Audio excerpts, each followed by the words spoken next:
Mark 15 NRSV. As soon as it was morning, the chief priest held a consultation with the elders and scribes and the whole council. They bound Jesus, led him away, and handed him over to Pilate. Pilate asked him, "Are you the king of the Jews?" He answered him, "You say so." Then the chief priest accused him of many things. Pilate asked him again, "Have you no answer? See how many charges they bring against you." But Jesus made no further reply, so that Pilate was amazed. Now at the festival he used to release a prisoner for them, anyone for whom they asked. Now a man called Barabbas was in prison with the rebels who had committed murder during the insurrection. So the crowd came and began to ask Pilate to do for them according to his custom. Then he answered them, "Do you want me to release for you the king of the Jews?" For he realized that it was out of jealousy that the chief priest had handed him over. But the chief priest stirred up the crowd to have him release Barabbas for them instead. Pilate spoke to them again, "Then what do you wish me to do with the man you call the king of the Jews?" They shouted back, "Crucify him!" Pilate asked them, "Why? What evil has he done?" But they shouted all the more, "Crucify him!" So Pilate, wishing to satisfy the crowd, released Barabbas for them, and after flogging Jesus, he handed him over to be crucified. Then the soldiers led him into the courtyard of the palace, that is, the governor's headquarters, and they called together the whole cohort. And they clothed him in a purple cloak, and after twisting some thorns into a crown, they put it on him. And they began saluting him, "Hail, King of the Jews!" They struck his head with a reed, spat on him, and knelt down in homage to him. After mocking him, they stripped him of the purple cloak and put his own clothes back on him. Then they led him out to crucify him. They compelled a passerby who was coming in from the country to carry his cross. It was Simon of Cyrene, the father of Alexander and Rufus.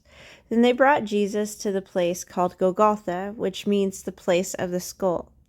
And they offered him wine mixed with myrrh, but he did not take it. And they crucified him and divided his clothes among them, casting lots to decide what each should take. It was 9 o'clock in the morning when they crucified him. The inscription of the charge against him read, "The King of the Jews." And with him they crucified 2 bandits, one on his right and one on his left. Those who passed by derided him, shaking their heads and saying, "Aha! You who would destroy the temple and build it in 3 days, save yourself and come down from the cross." In the same way, the chief priests, along with the scribes, were also mocking him among themselves and saying, "He saved others, but he cannot save himself.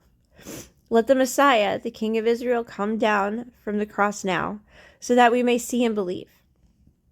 Those who were crucified with him also taunted him.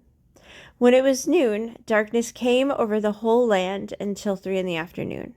At 3 o'clock, Jesus cried out with a loud voice, "Eloi, Eloi, lema sabachthani," which means, my God, why have you forsaken me?"